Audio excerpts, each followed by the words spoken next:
dia dapat, boleh.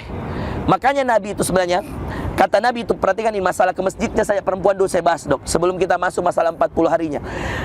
Nabi mengatakan, afdhalus salatin nisa fi qa'ri buyutihin, sebaik-baik solatnya perempuan di dalam sekalinya rumahnya, qa'run. Bahkan dalam hadis terpisah Nabi mengatakan, salatuha fi gurfatiha afdal min salatiha fi wasati baitiha. Solatnya di dalam kamar lebih baik daripada solatnya di ruang tengah, dan solatnya di ruang tengah lebih baik daripada solatnya di ruang tamu. Ini hadis. Jadi seakan-akan Nabi ingin mengatakan, makin tersembunyi tempat perempuan solat, makin besar pahalanya. Karena kata Nabi, di dalam kamarnya lebih baik dari di ruang tengah, di ruang tengah lebih baik dari di ruang tamu. Artinya ini seakan-akan menunjukkan bahwa makin terpencil itu solatnya. Makanya Maryam, apa kata Allah tentang Maryam, ibunya Isa, di mana dia solat? Di mihrab. Ada mihrab solatnya Maryam. Itu makanya ibu-ibu di rumah bikin musola. Musolanya tidak usah pakai bangunan, tidak usah. Satu sejadah letakkan khusus di depannya, tembok kah apakah, dan jangan ganggu-ganggu. Itu khusus untuk sholat. Nah itu kata para ulama sudah boleh dikatakan mihrab juga itu, tempat-tempat yang seperti itu. Nah itu untuk perempuan. Nah Ustadz, terus bagaimana kalau perempuan mau ke masjid sholat subuh? Nah inilah uniknya. Karena di saat yang sama Nabi mengatakan bahwa sebaik-baik sholatnya wanita itu di rumahnya, tapi Nabi juga mengatakan, la tamna'u ima Allahi masajid Allah.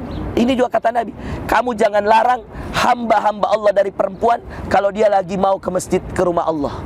Jadi perempuan apa hukum ke masjidnya?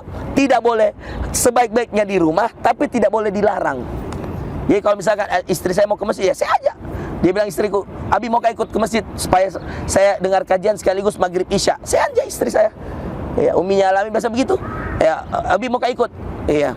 Tapi kalau tidak ya tidak. Kalau dia lagi mau ikut, ya dia ikut. Abi mau ikut sholat subuh, ayo. Ada kajian subuhku misalkan, ayo Mi. Tidak boleh dilarang. Nah, makanya ibu-ibu yang mau, ya harus melihat syarat-syaratnya. Pertama Bu, tidak membebani. Kalau Ibu Mona mau toh Bu Dokter, tidak membebani. Dalam arti tidak membebani apa Bu? Ibu kan perempuan. Jangan sampai gara-gara ibu kejar itu sholat, terbengkalai anak-anak di rumah. Nah, jangan sampai orang tua terbengkalai, suami terbengkalai. Nah itu satu. Yang kedua, tidak menampakkan aurat. Makanya sebaik-baik softnya perempuan di mana? Paling belakang. Sebaik-baik softnya laki-laki paling depan. Ini yang mengatakan Rasulullah, bukan saya. Makin di belakang. Nah, coba kan jantung pakai itu rumus kalau ada soft kosong di sini. Dibilang tidak, saya tidak mau. Kenapa? Paling bagus, paling bagus. Tidak juga gitu. Maksudnya itu sebaik-baik softnya paling belakang, itu sebenarnya maknanya, hikmahnya adalah makin tertutup itu perempuan, makin bagus.